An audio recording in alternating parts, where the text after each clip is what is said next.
저희 팀 로고인데 아직 공식 로고가 안 만들어져서 이게 한 3번째 로고인데요.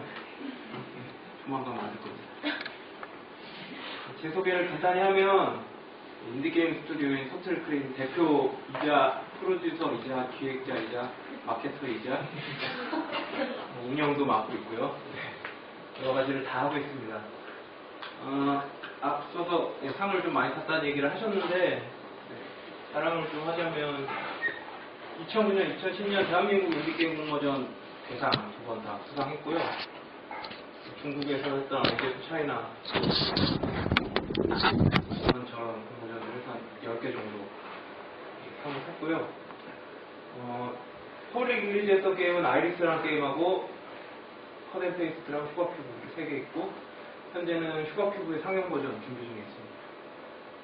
여기 저희 팀원들 와 계시는데 잠깐 그냥 소개해 드릴게요. 저희 그래픽 맡고 있는 전유선 옆에 머리 큰 남자입니다. 프로그래머 하고 있는 이승로 그냥 구경시켜주려고 왔습니다. 네, 저희 같은 경우는 스몰 버트 유니크라는 컨셉으로 해서 좀 작지만 독특한 게임들을 많이 만들고 시도를 하고 있고요. 그래서 개인적으로는 서틀크림이 정말 크고 정말 큰 회사가 되더라도 아마 한 20명 이하 되는 소규모 개발을 하지 않을까 라고 생각하지만 이렇게 커지면 어떻게 될지 모르겠죠. 인디게임을 만들자 개발을 시작하기 앞서서 왜 인디게임을 만드는지에 대한 생각을 먼저 해봐야 될 것 같습니다. 제가 인디게임을 만드는 가장 큰 이유는 우리 게임 혹은 내가 참여한 게임이 아닌 내 게임을 만드는 매력이 있어서인데요. 아무래도 특히 국내 게임 시장 같은 경우에 굉장히 스케일 큰 온라인 게임 위주로 시장이 돌아가고 있기 때문에 굉장히 큰 기계의 톱니바퀴 하나 정도의 역할을 굉장히 기하에서 말하자면 그런 식으로 개발을 진행을 하고 있습니다. 그렇기 때문에 실제로 제 주변에 이제 게임 회사에 있는 분들한테 물어보면 내가 만들고 있는 게임의 빅픽처를 볼 기회가 거의 없다. 내일 쳐내기만 너무 바쁘다. 그런 얘기들도 많이 하는데요. 반면에 인디게임 같은 경우에는 소규모로 모든 팀원이 내 게임을 만든다 라는 느낌을 받으면서 즐겁게 개발할 수 있다는 장점이 있습니다. 한편으로는 저는 대표가 되는 입장에서 항상 끊임없이 자문을 하는데요. 이게 내 게임인 건 확실한데 우리 팀원들에게도 이게 내 게임인 거 자기들 게임인 거 그게 가장 중요한 인디의 스피릿이 아닌가 그런 생각을 합니다. 네, 규모가 적기 때문에 제가 앞서서 마케팅도 하고 운영도 하고 기획도 하고 프로듀서도 하고 대표도 한다고 말씀을 드렸는데요. 정말로 내가 만든 게임을 내가 직접 팔지 않으면 인디게임을 만들면서 소위 먹고 살 수 없는 상태에 이르게 됩니다. 그렇기 때문에 게임을 만들기 시작할 시기부터 아이디어를 만드는 시점부터 돈에 대해서 생각을 하지 않을 수 없습니다. 제가 이번에 미국에 GDC를 갔다 왔는데요. GDC에서 있었던 인디 세션의 가장 큰 화두 중에 하나가 바로 효율성이었습니다. 길게 차면 홈런을 칠 것인가 아니면 짧은 안타들을 계속 쳐나가면서 개발을 할 것인가 가장 큰 선택이라고 할 수 있었는데요. 예를 들어드릴게요. 림보라는 게임이 있습니다. 림보 혹시 아시는 분들이요? 무슨 일만 알고 계시죠? 림보라는 게임은 여기 보다시피 약간 그레이스케일 스타일의 그래픽을 보여주면서 굉장히 스타일리시한 그러면서도 굉장히 어려운 퍼즐을 보여주고 있는 플랫포머 게임인데요. 림보 같은 경우에 개발 기간이 5년이 걸렸습니다. 5년 동안 참아서 림보라는 게임을 만들었고 인디라는 바닥에서 슈퍼스타가 됐죠.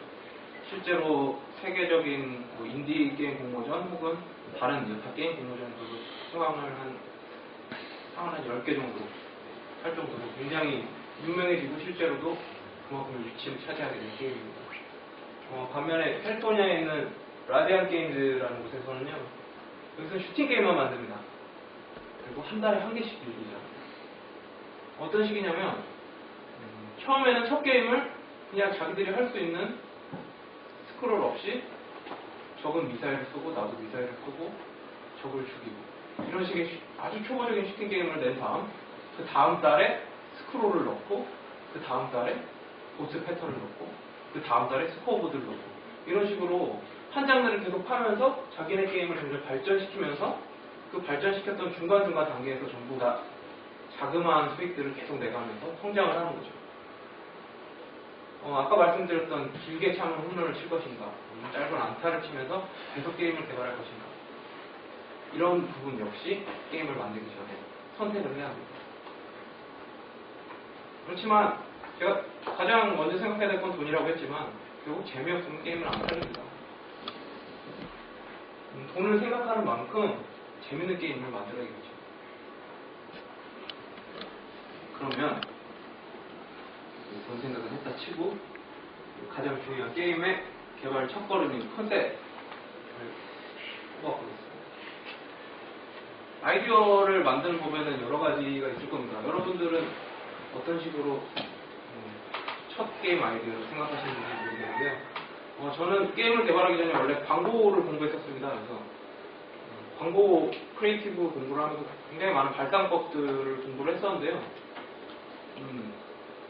제 성격이 모난 건지 저는 발상법의 틀에서 생각하는 게 굉장히 불편했고 생각도 잘 안 나더라고요. 그래서 다른 어떤 서틀클링 혹은 저만의 방법 없이 그냥 막 생각을 합니다. 왕도는 없다고 생각합니다. 저희는 어떻게 제가 게임을 만들 때 어떤 식으로 첫 아이디어를 냈는지를 그냥 간략하게 소개를 해드릴게요. 첫 게임이었던 아이리스 같은 경우는 스테레오 사운드에 의지해서 미로를 빠져나가는 사운드 퍼즐 게임입니다. 이거 같은 경우는 어린 시절의 충격을 꺼내서 게임을 만든 경우인데요. 여기 계신 분 중에 혹시 옛날에 정말 옛날에 많이 유행했던 700 컨텐츠 서비스 알고 계시는 분들 있나요? 700 땡땡땡땡 하면 뭐 음성 변조 서비스 있기도 하고 메시지 서비스도 있었고 여러 가지가 있었는데 저도 700 매니아였습니다. 초등학생 때. 엄청난 전화기 때문에 엄마한테 혼나기도 하고 그랬었는데요. 700 전화 오락실 서비스 중에서 전화로 즐기는 헥사 게임이 있었어요. 화면이 없이 어떻게 헥사 게임을 하느냐면 처음에 나레이션으로 설명을 합니다. 당신의 눈앞에는 가로 몇, 세로 몇의 화면이 있습니다. 그리고 이제부터 블럭이 떨어질 겁니다. 그런데 블럭이 떨어지기 전에 사과와 오렌지가 붙어있는 블럭이 떨어지기 시작합니다. 떨어지면 한 칸 떨어졌습니다. 제가 버튼을 누르면 왼쪽으로 움직입니다. 또 버튼을 누르면 오른쪽으로 움직여요. 이런 식으로 해서 헥사 게임을 진행을 하는데 한번 실험을 해보셔도 될 거예요. 이런 식으로. 어느 순간부터는 이미 내 머릿속에 어떤 블럭이 남아있는지 어떻게 해야 내가 이걸 깰 수 있는지가 보이게 됩니다. 어렸을 때 그게 굉장한 충격이었거든요. 화면이 없이도 음성만으로 게임을 즐길 수 있다. 그런 간단한 충격으로 그냥 어떤 기억으로 넘어갔던 걸 끄집어내서 그러면 한번 소리로만 할 수 있는 게임을 만들어보자. 그렇게 해서 만들었던 프로젝트가 아이리스입니다.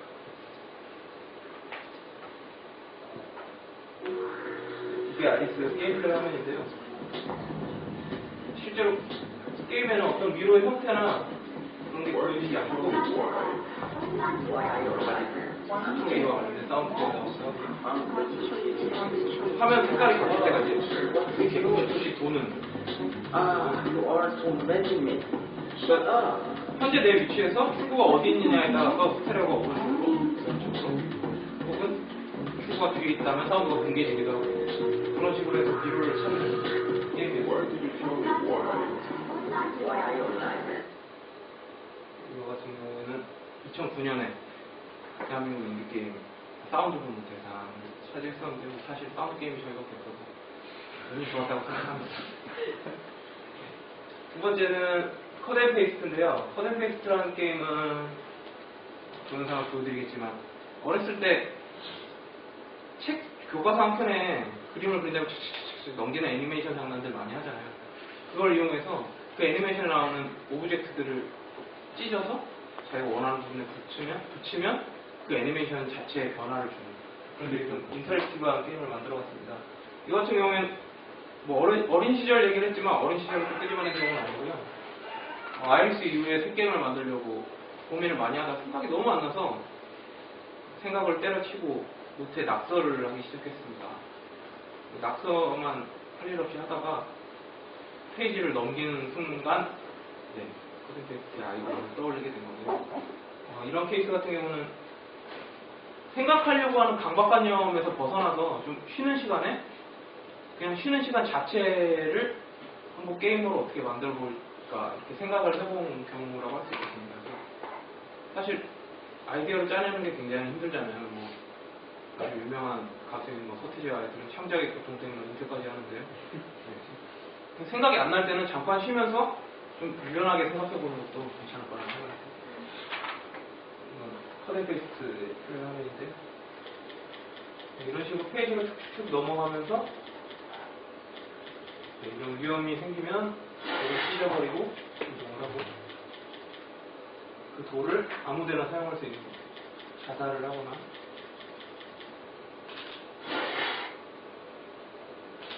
또 오브젝트를 부셔버리거나 혹은 뭐 다른 게임 속에서 캐릭터가 나오면 그 캐릭터를 죽여버리고 이런 식으로 모든 오브젝트들을 연결시켜서 게임을 플레이할 때마다 자신만의 애니메이션을 만들 수 있고 낙타수님에서 그냥 두면 지나가는데 과일을 먹이면 할 수 있게 됩니다. 이런 식으로 좀 인터랙티브한 스토리북 같은 느낌으로 만들어봤습니다. 뭐 각각을 보여드리는 이유는 이따 얘기할 때 각각 게임들 개발할 때 스토리 같은 걸 말씀을 드릴 거기 때문에 사전에 정보를 드리는 차원에서 보여드리는 거고 그리고 세 번째 게임은 슈가큐브였는데요. 슈가큐브 같은 경우에는 완전히 다른 프로젝트를 하다가 그걸 때려 엎고 슈가큐브를 개발한 케이스입니다. 처음에 만들었던 것도 역시 플랫포머였는데 굉장히 키보드를 익사이팅하게 사용하는 액션 게임을 생각을 했었습니다. 예를 들면 이런 식이었어요. 진짜 키보드가 있네요. 화면을 다 분할을 해서 캐릭터가 앞으로 가려면 이걸 다 눌러야 돼요. 한 칸씩 움직이고 이렇게 누르면 점프를 하는 거고 이런 식으로 해서 뭔가 엄청 큰 오브젝트가 막 떨어질 때 드 눌러야 피할 수 있고 막 이런 식으로 키보드를 좀 익사이팅하게 사용해보자 이런 컨셉에서 게임을 개발을 하다가 문제에 부딪혔어요. 키보드 자체가 게임에서 쉽게 이렇게 타일로 만드는 것처럼 배열이 되어 있지가 않아요. 이게 딱 지그재그로 배열이 되어 있기 때문에 그런 부분에서 고민을 많이 하던 찰나에 이미 시작을 했고 개발을 해야 되는데 그래서 개발을 그냥 일단 시작을 했습니다. 말씀드렸다시피 화면을 타일로 일단 쪼개서 게임을 만들기로 했기 때문에 생각을 하다가 1스테이지가 끝나고 2스테이지가 나올 때 타일들이 쫙 뒤집히면서 2스테이지가 되면 참 멋있겠다 이런 생각을 했습니다.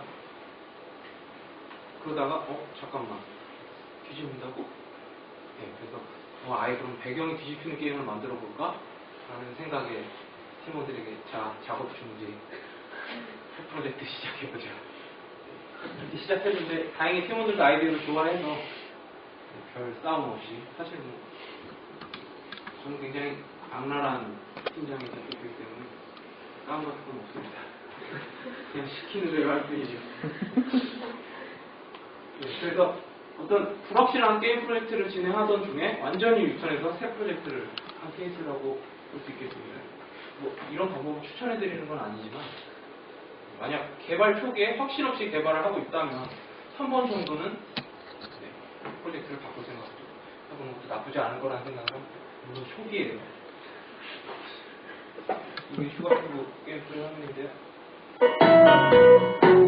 이런 식으로 배경이 앞뒤 패널을 만들어놔서 자기가 지나갈 때까지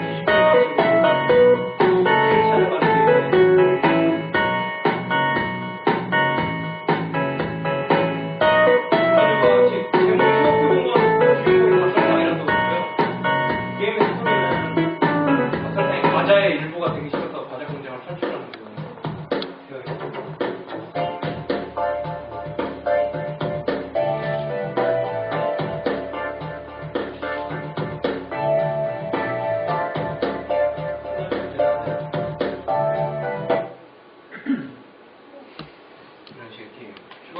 제목으로 아이즈 오브 차이나 게임을 수상을 했고요.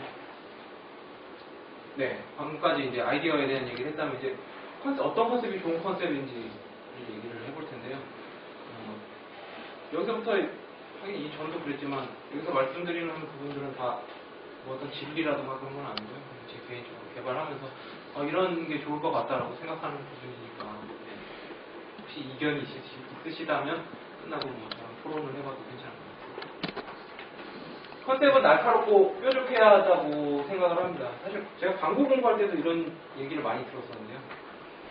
특히 인디의 경우에는 더 날카롭고 뾰족해야 된다고 생각을 합니다.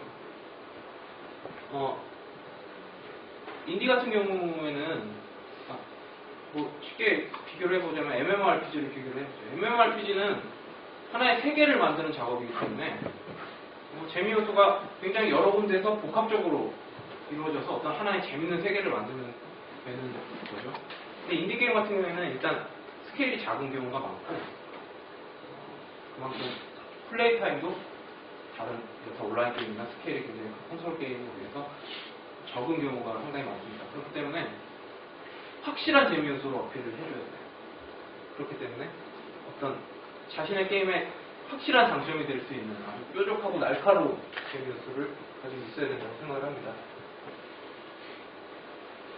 이렇게 뾰족하고 날카로운 컨셉을 만들었다면 그 심플한 컨셉에서 다양한 확장을 만들어내야 한다고 생각을 해요. 슈가큐브 같은 경우에는 일단 배경이 뒤집히는 플랫포머라는 아이디어에서 여러 가지 상황을 생각을 해야 하는 거죠. 배경이 뒤집혀서 함정이 나온다. 혹은 배경이 뒤집혀서 갇힌 곳을 탈출한다. 이런 식으로 뭔가 뒤집는다는 컨셉 하에서 다양한 어떤 오브젝트나 퍼즐 상황을 만들어내는 겁니다. 단 중요한 건 이런 다양한 확장은 이 심플 룰을 건드리는 룰이어서는 안 돼요. 이를테면 컷앤페이스트 같은 경우에 소매치기라는 방해물이 있었어요. 소매치기 같은 경우에 아까 인벤토리가 있었는데 소매치기를 충돌하고 지나가게 되면 인벤토리 중에 오브젝트 하나가 사라져요.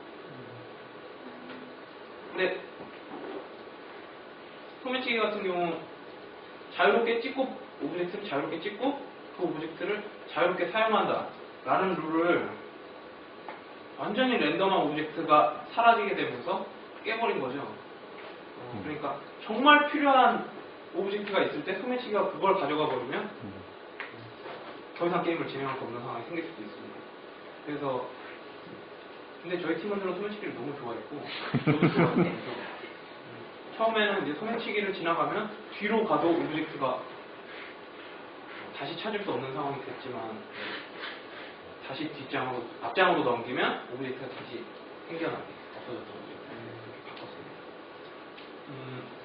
이런 심플 앤 버라이어티를 가장 잘 보여주는 예가 식물 대 좀비라고 생각을 합니다. 저는 이 게임을 하면서 이 게임 디자이너는 정말 식물과 좀비라는 컨셉을 가지고 생각할 수 있는 모든 걸 다 생각했구나 라는 생각을 했는데요. 그래서 저는 속편이 나오지 않을 거라고 개인적으로 생각을 합니다. 그거 나올 뭐가 없어요. 몇 가지 예를 들자면 식물 대 좀비는 아주 간단한 룰을 가지고 있습니다. 우리 집 마당에 식물을 심어요.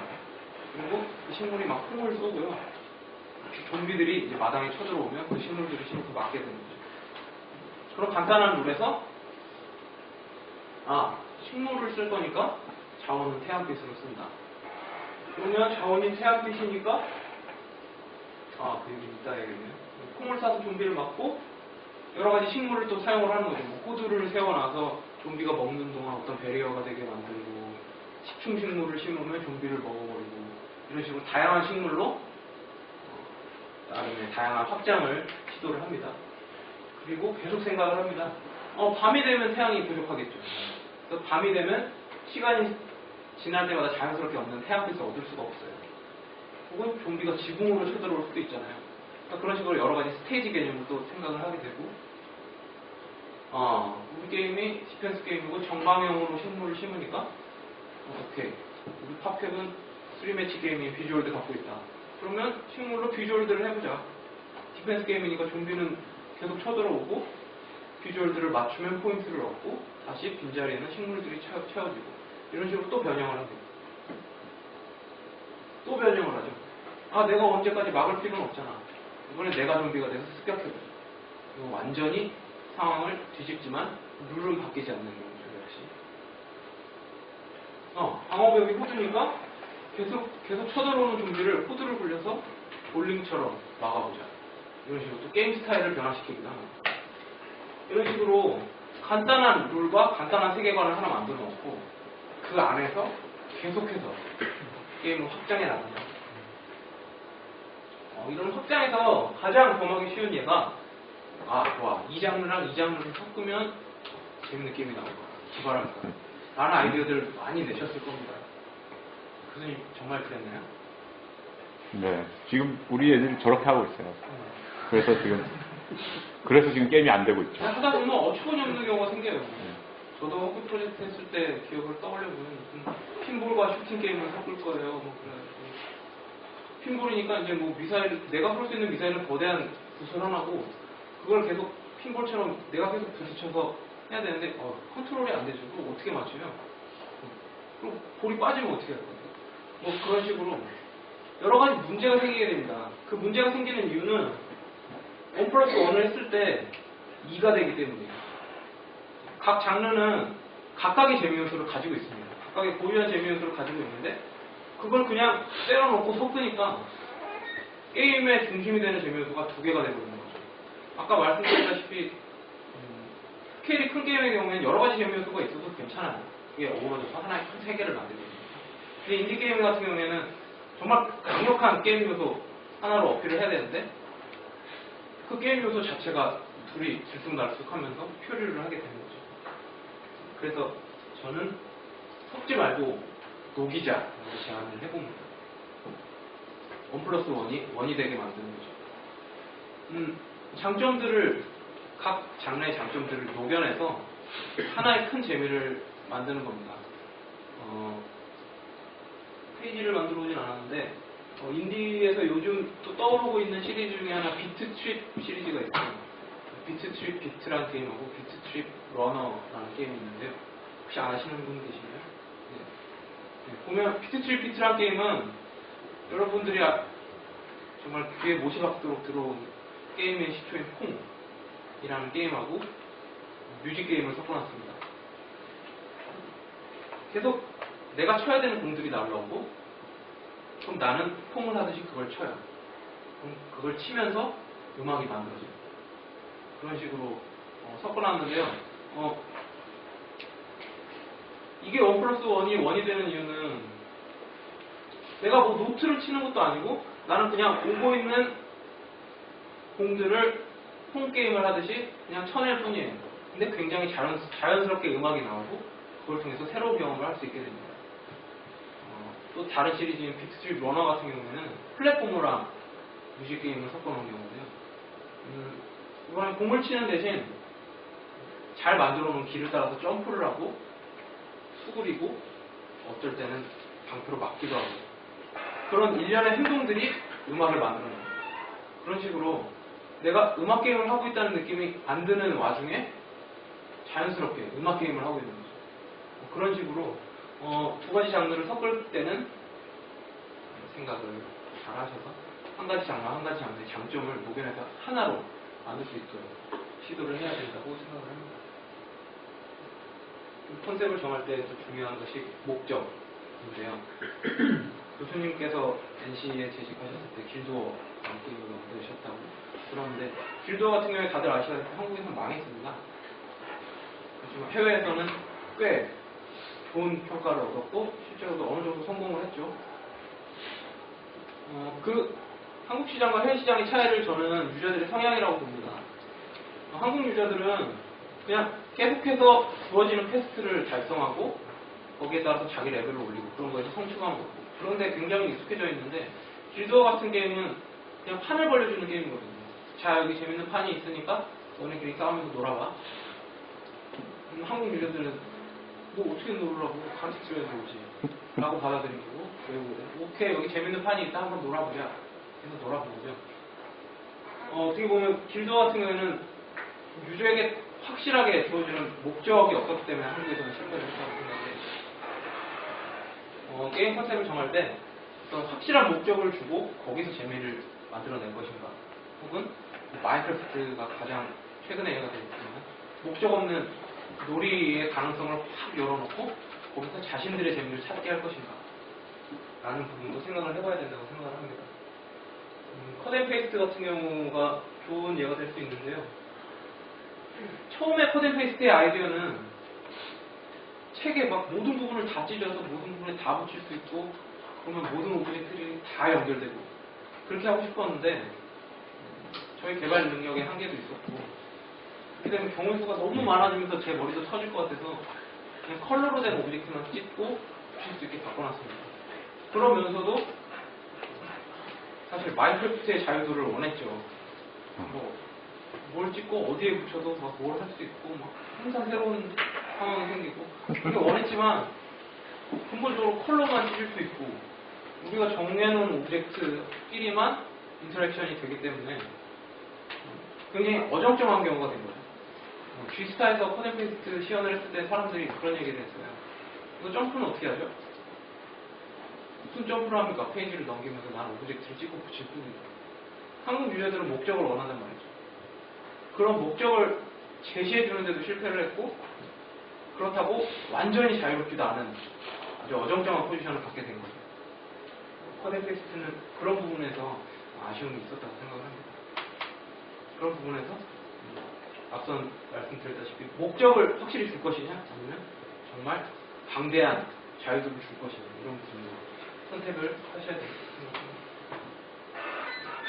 컨셉을 정했습니다. 프로토타입을 만들어야겠죠. 프로토타입은 반복적인 실험이 가장 중요하다고 생각을 합니다. 프로토타입을 제가 경험했고 들은 바로는 우리나라 많은 학교나 혹은 많은 회사에서 하는 프로토타이핑은 보여주기에 좀 급급해 있는 성향이 있다고 들었습니다. 회사의 경우에는 이걸 당장 보여주고 윗선에서 컨펌을 받아야 되고 투자를 받아야 되고 그래야 되기 때문에 좀 이상한 더미 이미지 가지고서 이거 재밌죠? 라고 보여주면 윗선에서 너네 지금 뭐 하는 거냐고, 이런 게임 같지도 않은 걸 가져와서 프로토타입이라고 발표를 하고 있냐. 그렇지 않은 회사도 많겠지만 그런 회사가 대다수입니다. 마찬가지로 학교에서도 교수님은 어떠신지 모르겠지만 제가 나온 서강대학교 게임교육원 교수님들은 보여지는 거 굉장히 중요하게 생각을 하세요. 프로토타입을 만들어도 나름의 폴리싱을 해야 됩니다. 그런 부분이 좀 답답하기도 한데 하고 싶은 얘기는 프로토타입 같은 경우에는 컨셉에서 정해진 뾰족하고 강력한 주 무기가 될 재미 요소를 이게 정말 재밌는가, 이렇게 하면 재미가 있겠는가, 혹은 이런 부분은 재미가 없을 것 같은데, 이런 부분들을 끊임없이 실험해야 되는 단계라고 생각을 합니다. 그렇기 때문에 어떤 리소스를 만드는 것에 집중을 한다기보다는 그 게임의 재미 요소 자체를 검증하는 데 많은 시간을 투자해야 되는 거죠. 컷앤페이스트 같은 경우에는 넘쳐나는 리소스를 프로토타이핑 과정을 통해서 관리하는 방법을 얻게 된 경우입니다. 이게 컷앤페이스트의 프로토타입이었는데요. 제가 그래픽 쪽에 주문을 하기를 그림을 이쁘게 그릴 생각하지 말고 재밌게 그려라 라는 얘기를 했거든요. 그래서 보시다시피 태양이 쬐면 쫄아들기도 하고 오아시스를 만나면 이걸 먹고 뚱땡이가 되기도 하고 이런 식으로 개발을 진행을 했었습니다. 낙타를 타는데도 엄청난 애니메이션 많은 프레임을 써서 사용을 하고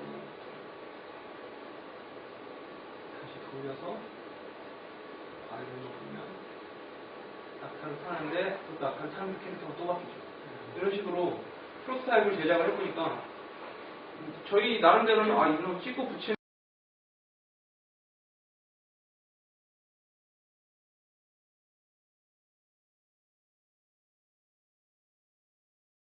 하면 너네 이딴 식으로 할 거면 게임 만들지 마 정도였습니다.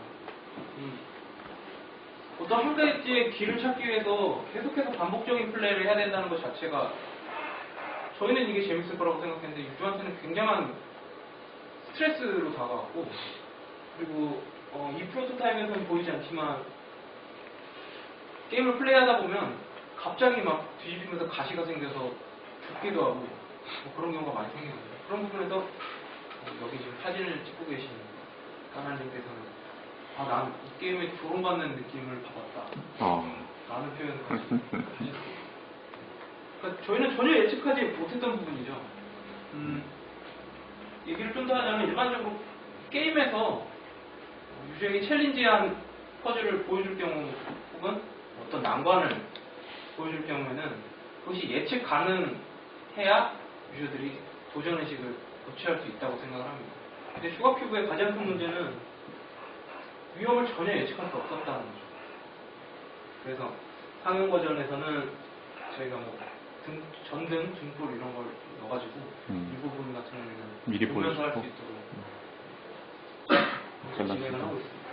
그런 식으로 슈가큐브 같은 경우에는 프로토타입에서 제대로 검증을 하지 않은 상태에서 개발을 했을 때 이미 게임은 알파 버전까지 나왔는데 너네 이딴 식으로 할 거면 게임 만들지 마 라는 소리를 들었으니 이걸 뭐 다 갈아엎을 수도 없고 그래서 그냥 레벨 디자인에서 최대한 조롱받지 않는 느낌으로 변경해보자 해서 레벨을 싹 갈아엎긴 했지만 아직까지도 프로토타입에서 좀 더 신중했어야 된다 좀 더 많은 검증을 했어야 된다 라고 생각을 합니다. 왜 뜬금이지? 아쉬운 대로 다시 보겠습니다. 죄송합니다. 왠지 누군 또 내 폭이 뻗을 것 같아서요. 네. 프로토타이핑을 끝냈습니다. 이제 개발을 해야죠. 여러분도 지금 현재 스펙과의 전쟁을 하고 계시나요? 저는 게임 개발 과정을 스펙과의 전쟁이라고 생각을 합니다. 기획자는 대부분의 기획자가 그래요. 내 머릿속에 와우가 있고 내 머릿속에는 뭐 헤비레인이 있고 내 머릿속에는 엄청난 세상이 있어요. 프로그래머한테 얘기를 해. 이런 게임을 우리 만들어 보면 프로그래머의 대답은 항상 형 이거 못해요. 형 어떻게 해요 이거를? 이거 못하는 거예요. 라고 얘기를 합니다. 거기서 이제 점점 균열이 발생하죠. 저 새끼는 뭘 하라고 하면 무조건 못한다고 해. 프로그래머 입장에서 뭐 말도 안 되는 걸 자꾸 하자고 해. 점점 균열은 생기고 서로 탓하다가 학기는 끝나고 교수님께는 F라는 성적을 받게 됩니다.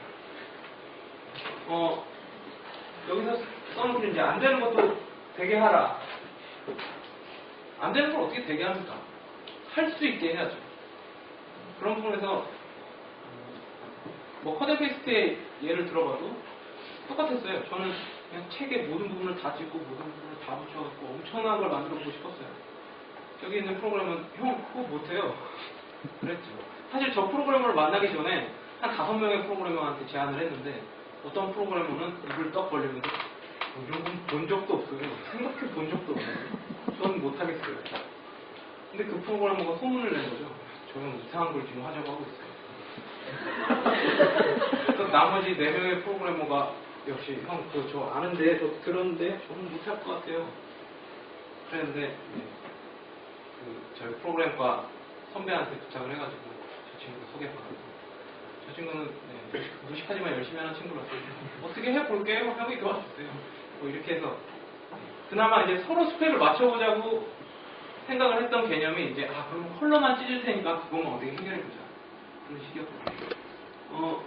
단 이런 스펙과의 전쟁을 할 때는 중요한 건 내가 양보할 수 있는 건 과감히 양보하되 내가 생각할 때 이 게임에서 이 부분이 가장 중요하다고 생각되는 부분은 절대 양보해서는 안 돼요. 프로그래머를 뭐 자기들도 사육을 해서라도 해결을 해야 돼요. 프로그래머 입장에서도 마찬가지예요. 이 부분은 뭐 내가 양보해서 뭐 열심히 해서 구현해줄 수 있겠는데 이 부분은 진짜 말도 안 된다라고 하면 뭐 기획자 머리를 잡아 뜯어서라도 이건 바꿔야 돼요. 그런 식으로 실제로 스펙과의 전쟁을 할 때는 싸우는 일도 많이 있을 겁니다. 하지만 서로 맞춰나가면서 안 될 수 있는 걸 해나갈 수 있도록 만들어야 됩니다. 좋은 예시는 아이리스인데요. 아이리스 같은 경우에 안 되는 걸 되게 만드는 속임수를 쓴 경우입니다. 아이리스의 사운드 시스템을 예를 들면 일단 스테레오 시스템을 사용을 했어요. 여기 내가 있고 출구가 여기 있을 때 오른쪽에서 출구에서 음악이 나온다는 가정하에 오른쪽에서 음악이 나옵니다. 왼쪽에 있으면 왼쪽에서 음악이 나오죠. 그래서 내가 이렇게 돌게 되면 출구의 위치가 바뀌기 때문에 또 스테레오가 바뀌게 되죠. 그리고 출구랑 가까워질수록 음악 소리가 커집니다. 그리고 출구가 내 정면에 있을 때는 음악이 그냥 들리지만 출구가 내 후면에 있을 때는 약간 필터링 된 사운드가 들려요. 약간 웅웅거리게 음악 자체가 변하게 되죠. 처음에 이 시스템을 프로그래머한테 얘기를 했어요. 프로그래머의 대답은 형, 이거 스테레오도 구현하기 힘들 것 같은데 필터링을 어떻게 먹여요? 필터링 같은 경우에는 뭐 다이렉트 사운드로 할 수 있는 부분이 아니에요. 실제로 뭐 큐베이스나 이런 시퀀서 프로그램에서 뭐 필터링을 내고 이런 식으로 들어가야 되기 때문에 사운드 프로그래밍 자체를 하지 않으면 필터링 사운드를 사용할 수가 없었습니다. 근데 스테레오 다 썼지, 볼륨 조절 다 썼지. 진짜 필터링 말고는 답이 없는 거예요. 생각을 했죠.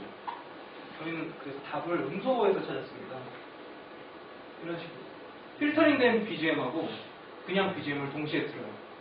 그 대신 필터된 음악을 음소거합니다. 그렇게 되면 정면일 때는 정상적으로 음악이 나오게 되겠죠. 스테레오야 그 상황에서 돌려주면 돼요. 근데 후면이 됐을 때 정상적인 BGM을 음소거를 해주고 필터링된 사운드를 키워주는 거예요. 그러면 같은 타이밍에 음악이 계속 플레이가 되고 있기 때문에 유저가 느끼기에는 아 이게 사운드에 필터링이 됐다라고 느끼는 거죠. 실제로는 사운드를 두 개 쓰고 있죠.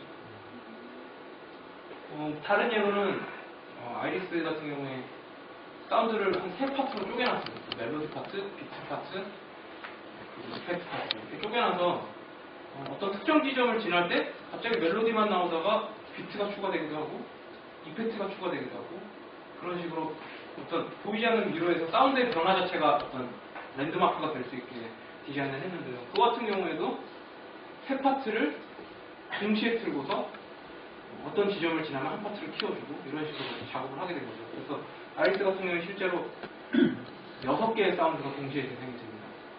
3개의 파트와 필터된 3개의 파트. 그래서 그런 식으로 진행을 해주는 거죠. 이런 식으로 생각을 맞대고 하다 보면 안 될 것 같은 것도 일종의 꼼수로 해결하는 경우가 생겨요. 이런 부분에서 안 되는 게 부딪혔을 때 프로그래머는 무조건 안 된다고 얘기하지 말고 생각을 해보시고 또 기획자 같은 경우에는 그걸 프로그래머한테 그냥 맡기면 안 돼요. 이거 같은 경우에도 이 아이디어를 제가 생각한 거거든요. 그러니까 기획자 같은 경우에 플로우 차트를 짜주거나 코딩을 해줄 필요는 없지만 로직을 같이 짜줄 수는 있기 때문에 그런 부분에서 생각을 같이 해줘야 됩니다. 기획자가 야 안되겠지만 이거 열심히 해봐 라고 얘기하는 거랑 야 안되면 그래 나랑 같이 생각해보자 라는 거랑은 프로그래머가 느끼기에 전혀 다르거든요. 그랬나요? 그냥 웃네요. 자 그러면 스펙과의 전쟁을 무사히 마치고 개발을 완료했습니다. 유종의 미를 거둬야겠죠. 테스트입니다. 네, 요즘 우리 대통령께서 녹색 성장이라는 말을 많이 하시는데요. 제 생각에도 테스트 과정은 녹색 성장이어야 된다고 생각을 합니다. 여러 가지 테스트가 오염될 수 있는 요인들이 많아요. 그런 부분에서 최대한 오염되지 않도록 아주 테스트의 점수를 뽑아내서 우리 게임 자체도 녹색 성장을 할 수 있게 해야 됩니다. 슈거큐브가 좋은 예인데요. 또 그 얘기를 하게 됩니다. 너 이딴 식으로 할 거면 게임 만들지 마. 네. 저희는 처음에 알파 버전을 만들었을 때 이 게임이 되게 재밌고 쉽다고 생각을 했어요. 왜냐하면 프로그래머나 저나 거의 플레이를 한 500번 이상 했거든요. 우리는 이미 프로게이머인 거죠, 이 게임에. 또 그냥 굉장히 쉽게 클리어하는 레벨을 에이전시에서 테스트를 하는데 난 더 이상 못해서 난 5스테이지에서 끝냈어. 스테이지는 15개를 만들어 가는 거예요. 더 이상 테스트 못하겠어. 이런 반응들이 나오니까 이게 그렇게 어려웠나? 이런 생각을 하게 되는 거죠. 유저가 바라보는 게임하고 개발자가 바라보는 게임은 그 난이도가 완전히 달라요. 방금 이제 우리 입장에서 우리 게임의 프로게이머다라는 얘기를 많이 했는데요. 그런 부분 이외에도 특히 슈가큐브 같은 경우는 앞뒤가 뒤집히는 패널을 갖고 있는 게임인데 저는 제가 레벨을 디자인했으니까 함정이 어딘지 다 알아요. 아무리 모른 척하고 플레이를 해도 가릴 수밖에 없어요. 사실상 테스트가 의미가 없는 거죠. 내가 숨겨놓은 오브젝트가 그렇기 때문에 나는 다 알고 플레이를 하니까 굉장히 재밌게 플레이를 했는데 아무것도 모르는 입장에서 조롱받는 느낌을 받는 겁니다. 다 왔는데 갑자기 가시가 나와서 죽고 몇 번씩 죽어갖고 왔더니 갑자기 또 뭐가 나와서 죽고 이런 경우가 생기게 되는 거죠. 그렇기 때문에 테스트를 진행할 경우에는 개발자 테스트는 버그 찾는 거에만 집중을 하면 됩니다. 이 게임의 난이도 조절이나 적절한 퍼즐을 갖고 있는가, 적절한 레벨을 갖고 있는가는 외부인이 평가를 해줘야 돼요. 그리고 가능하다면 매 버전이 바뀔 때마다 새로운 사람이 플레이를 해주면 더 좋습니다. 여러분들은 3개 팀으로 나눠져 있다고 하니까 서로 바꿔가면서 테스트를 하는 것도 괜찮을 것 같다는 생각이 들어요. 그리고 한편으로는 계속해서 테스터를 바꾸는 것도 좋겠지만 일부 테스터는 반복적으로 테스트를 해주는 것도 중요하다고 생각을 해요. 왜냐하면 변한 부분을 캐치하고 어느 부분이 잘 변했는지 어느 부분이 문제가 있는지를 얘기해 줄 수가 있습니다. 그런 식으로 게임을 만드는 것만큼 테스트를 통해서 수정을 잘하는 것도 굉장히 중요합니다. 저희 같은 경우에도 슈가큐브 같은 경우에 자 이딴 식으로 게임 만들지 마 소리를 듣고서 릴리즈까지 한 2~3달 정도가 걸렸는데 그걸 다 테스트하고 레벨 새로 만들고 하는데 사용했습니다. 그래서 실제로 슈가큐브는 프리웨어 버전에서 15개 레벨을 갖고 있는데 레벨은 한 200개를 만든 것 같아요. 그 프로그래머가 또 툴을 잘 만들어줘가지고 가능했던 부분이기도 한데 툴을 만들게 하려고 제가 고생 많이 했습니다. 이제 다 만들고 테스트도 다 끝냈습니다. 앞선 강의에서도 말씀드렸지만 이제 잘 팔아야 됩니다. 끊임없이 수다를 떠셔야 됩니다. 끊임없이 우리 팀의 개발 스토리를 얘기를 해야 되고 끊임없이 우리 팀의 게임 얘기를 해야 되고 블리자드랑 터틀크림을 비교해 봅시다. 블리자드는 게임을 만들 때 게임 중간중간의 사항을 전혀 얘기해 주지 않아요. 꼭꼭 숨겨놓죠. 그런 다음에 출시되는 날 거대한 기자 시사 이런 거와 함께 빵 터트립니다. 이번에 스타2 같은 경우에도 대한항공 경납고를 빌려 했다고 하죠. 개인적으로는 좀 블리자드 정도 스케일이면서 재밌게 했어야 된다고 생각을 해요. 마이크 모아임이 나와가지고 마린 복장으로 나와서 인터뷰를 하고 있는데 갑자기 막 히드라 때가 나와가지고 기자들한테 막 침을 뱉고 그 정도는 됐어야 된다고 생각을 해요. 그게 블리자드인데 그냥 경납고 빌려가지고 실제로 팝캡에서는 스물대 좀비를 런칭할 때 호주에 있는 공항에 한 20명의 좀비 연기자를 풀었거든요. 그런 식의 재밌는 마케팅도 충분히 할 수 있었는데 블리자드 실망했어요. 아무튼 그런 식으로 거대 개발사는 자신들의 비밀을 꼭꼭 숨겨놓고 굉장히 강력한 타이밍에 그걸 빵 터뜨리면서 이슈를 만들어냅니다. 하지만 터틀크림은 경납고를 빌릴 돈도 없고 빌려주지도 않고 돈이 있어도 할 수 있는 방도가 없어요. 결국 우리 얘기를 계속 해야 되는 겁니다.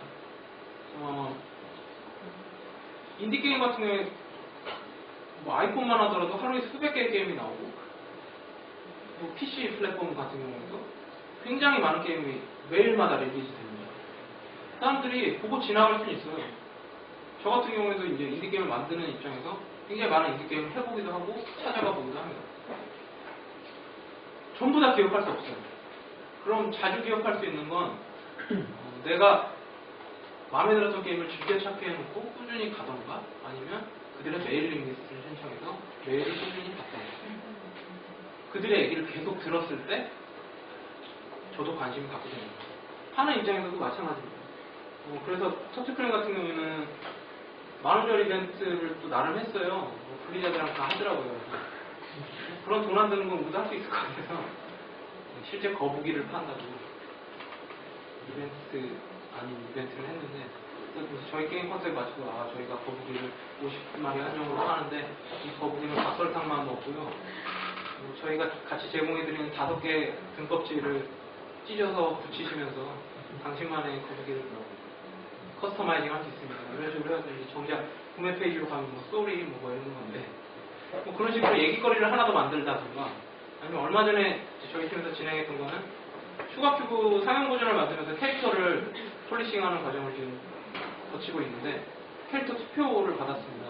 페이스북 페이지에서 캐릭터 후보 3가지를 올려놓고 마음에 드는 캐릭터에 라이크를 눌러주세요. 이런 식으로.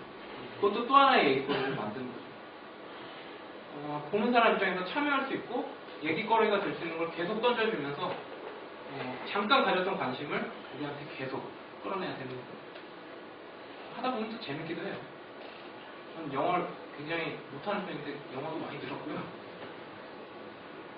터틀크림의 케이스를 보여드릴게요. 여기가 이제 터틀크림의 영어 블로그인데요. 보통 블로그는 뭐 많이 하시겠지만 이거 같은 경우에는 이제 해외 게임 인디 개발사의 블로그를 UI를 벤치마킹을 한다고 한 경우입니다. 터틀크림 로고 밑에 슈가큐브 퍼센트베이스 아이리스 이런 식으로 저희가 만든 게임에 바로 들어갈 수 있도록 링크를 따로 만들어 놓고요. 그리고 트위터, 페이스북 전부 다 사용하고 연동해놓고 그래서 필요에 따라서 블로그에서 끊임없이 얘기를 하고 뭐 페이스북 같은 경우에 라이크 버튼이 있으니까 투표를 하려면 우리 페이스북으로 가세요. 그런 식으로 자연스럽게 유도를 하고 트위터 같은 경우에는 간간히 쳐주는 예고도 우리 조만간 캐릭터 투표를 시작할 거예요. 뭐 이런 식으로 간간히 쳐주는 정보 뭐 이런 식으로 다양한 미디어를 사용해서 효과적으로 우리 팀을 알리는 겁니다. 아이리스 배너 밑에는 이제 조인 이메일 리스트라고 써있는데 조금이라도 관심 가진 분들이 이제 이메일 리스트를 가입을 하면 저희 팀에서 뭔가 새로운 이슈가 생겼을 때 메일링을 주게 되는 거죠. 아쉽게도 현재 터틀크림의 메일링 리스트 회원은 16명에 불과합니다. 16명도 감사할 따름입니다. 네, 그런 식으로 오피셜 블로그는 정보의 중심이 되고 당연히 한글 블로그는 사실 안 해도 됩니다. 영어 블로그 굉장히 중요하고요. 왜냐면 한국에는 우리 게임을 사줄 사람이 없으니까요. GDC 가서도 많은 사람들이 물어봤습니다. 한국의 인디 시장은 어때? 저는 뭐 0%에 가까워 라고 얘기를 했습니다. 그만큼 영어 블로그가 중요하고요. 그리고 상용 버전이 부실이 됐을 때는 블로그가 판매 최전선이 됩니다.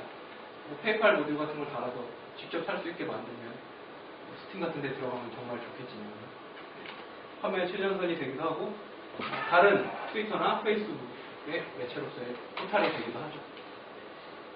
말씀드렸다시피 다른 미디어 같은 경우에 이제 용도에 맞게 사용하고 우리의 얘기를 알릴 수 있는 채널을 좀 더 확장한다는 의미에서 굉장히 중요한 역할을 한다고 보고 있습니다.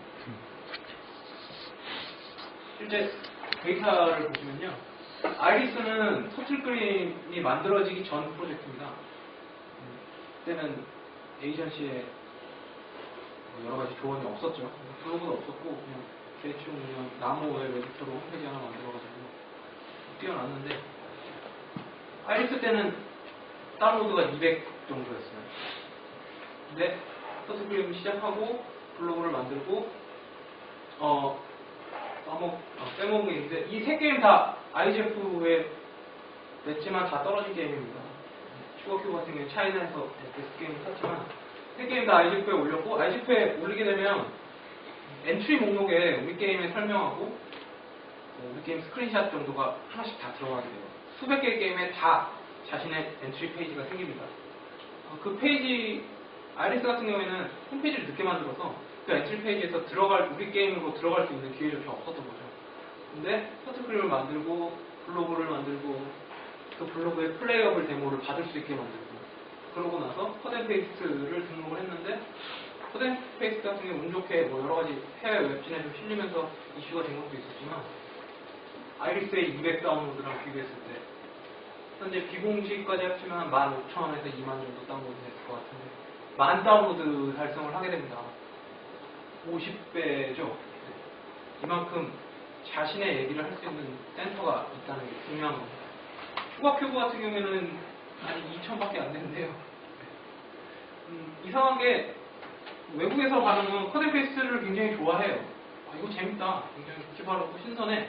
라고 얘기를 하지만 그러고 끝이에요. 근데 슈가큐브는 반응이 약간 뜨뜻미지근한데 이거 상용 버전으로 만들 생각 없어? 라는 제안을 많이 합니다. 이 페이지에서 할 얘기는 아니지만 뒷얘기를 하자면 코드베이스 같은 경우에는 이게 게임이야? 이런 소리를 많이 들었어요. 뭐 찢어 붙이고 이게 게임이냐고 내가 할 수 있는 게 찢고 붙이고 밖에 없고 뭐 점프도 못해 몬스터도 못 죽여. 그래서 제가 굉장히 화가 많이 났습니다.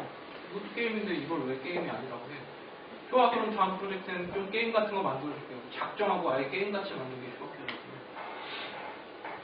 그래서 그런지 코드&페이스트를 더 좋아하지만 상용 버전 만들 생각 없어라는 제안은 슈가큐브에 더 많습니다. 이건 페이지 외적인 얘기지만 아무튼 블로그 미디어 중요하다는 겁니다. 제가 준비한 얘기는 여기까지고요. 이제 여러분의 게임을 만드시면 되겠습니다. 제 조언들이 어떻게 도움이 많이 됐는지 모르겠습니다. 저도 이제 프리웨어 2개 릴리즈했고 그냥 상 조금 탄 저도 슈퍼 루키를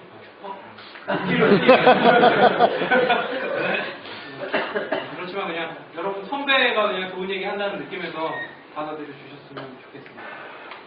질문 같은 거 있으시면 질문 받고 말씀드릴게요. 슈가큐브는 유니티를 썼나요 혹시? 아니요, 둘 다 C++. 아, C++. 저희 같은 경우에 프로그래머가 자리한 상태에서 말씀드리기 좀 애매할 수도 있는데요. 저희도 유니티를 많이 생각을 했어요. 멀티 플랫폼 이즈 퓨처 이게 요즘 개성이구나. 유니티가 또 그만큼 좋고요. 근데 여기서 개발하시는 프로그래머 분들도 그러신지 모르겠는데 학생 프로그래머들은 로망이 있어요. 엔진을 사용하는 게 내 게임이야? 그런 느낌. 내가 다 로직을 짜고 내가 다 프레임 만들고 싶은데. 그러셨습니까? 그래서 그런 부분 때문이기도 하고, 그리고 슈가큐브까지는 정말 학생 프로젝트에서 끝나는 단계였기 때문에 그것도 결국 스펙과의 싸움일 텐데 네네. 제가 원하는 퍼포먼스도 있지만 이 친구가 공부해야 되는 부분도 있기 때문에 네. 그런 부분에서 서로 조율을 하게 됩니다. 현재도 상용으로 C++를 하고 있습니다. 네. 지금의 이유는 돈 때문이고요. 엔진 살 돈이 없습니다. 유니티는 그렇게 비싸지는 않잖아요. 네. 네. 근데 아직 저희 프로그램은 로망을 갖고 있습니다. 로망. 또 다른 질문이 없으십니까? 호텔 크기 지금 규모가 어느 정도? 저희 이렇게 3명입니다. 슈가큐브랑 코드&페이스트까지는 5명이었거든요. 디자이너가 그래픽 디자이너가 2명 더 있었는데요. 인디로서 슈가큐브 상용 버전을 일단 저희가 목표로 삼은 판매량은 10,000개예요. $5씩 10,000개면 계산을 해보니까 뭐 여기저기 띄워주고 하면 우리한테 한 500만 원씩 들어오더라고요. 그러면 대충 한 달에 한 100만 원 정도? 적은 돈은 아니에요. 근데 쉐어를 하다 보니까 인원수가 그만큼 중요하게 되더라고요. 그래서 나머지 두 그래픽 디자이너 우리가 잘 되고 꼭 불러줄게 미안하다. 본인들이 떠난 게 아니라 자르시는 거군요. 잘랐다는 표현이 정말 슬프고요. 네. 언젠가 데려올 겁니다. 네. 제가 그래서 인원수를 줄여서 아마 우리 그래픽 디자이너가 많이 힘들 텐데 또 마침 요즘 방황하면서 그림을 뭐 거의 한 이틀에 한 프레임씩 그리고 있는데 아무튼 그만큼 인원수도 굉장히 중요합니다. 해외 게임 개발자, 인디 개발자 같은 경우는 실제로 기획자가 프로그래밍 하는 경우가 굉장히 많이 있고 그래픽까지 외주를 쓴다고 하더라고요. 근데 저 같은 경우는 아예 프로그램을 일부러 안 배우는 주의예요. 제가 안 배우는 이유는 제가 프로그래밍을 알게 되면 제 구현력 안에서 갇히게 되거든요. 제 상상. 그래서 프로그래머는 뭐 구현력이 내 마음에 성에 차지 않더라도 프로그래머는 있는 상태에서 나는 내 멋대로 상상한다면 깎아내면 되니까요. 아예 애초부터 상상에 대한 폭을 줄이기보다는 그냥 내 담당은 항상 이거는 프로그래머 사실 안 되면 도와주시면 이렇게 작업하고 있어요. 지금 기획 프로그래머 그래픽 세 분이 있는데 네. 굉장히 힘듭니다. 네. 터틀크림은 그 컷앤페이스트 만들 당시에 팀원들의 별명을 조합한 건데요. 저기 계신 그래픽 디자이너 분이 거북이를 닮았어요. 그래서 터틀을 넣고 이제 지금은 그냥 온라인 게임 회사 취직하신 저희 서브 디자이너가 있었는데 서브 디자이너가 그 판타지 마스터즈라는 TCG 게임에 나오는 크림색 고슴도치를 닮았거든요. 그래서 그걸 합쳐서 저는 이제 숨고 이름 뒤에 터틀크림이라고 지었고요. 팀 이름에 대한 재밌는 일화가 있는데 외국에서 게임셋 와치라는 꽤 유명한 블로그에 한국 학생들이 만든 게임에서 컷앤페이스트가 실리면서 팀명에 대한 언급을 했었어요. 터틀크림이 굉장히 퍼니하면서도 좀 홀러블한 이름이다. 정말로 터틀크림인지 안 거죠. 저희 로고는 그냥 크림을 얹은 터틀입니다. 그래서 원래 크림 터틀로 하려고 하다가 그냥 저는 제 마음에 터틀크림이라는 어감이 더 마음에 들거든요.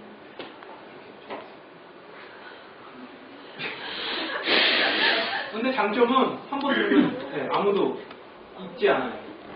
외국에서도 뭐 그냥 한 번 악수하고 잠깐 얘기하는 사람도 다음에 만나고 터틀크림 굉장히 게임명은 뭐 컷앤페이스트 슈가큐브 굉장히 아까 말씀드린 구글 검색에서 하면 뭐 전혀 안 나오는 이름이지만 팀명은 굉장히 유니크하다고 생각하고 있습니다. 다음 질문 있으실까요? 네. 컷앤페이스트 개발 기간이 어느 정도? 개발 기간은 2009년에 시작했지.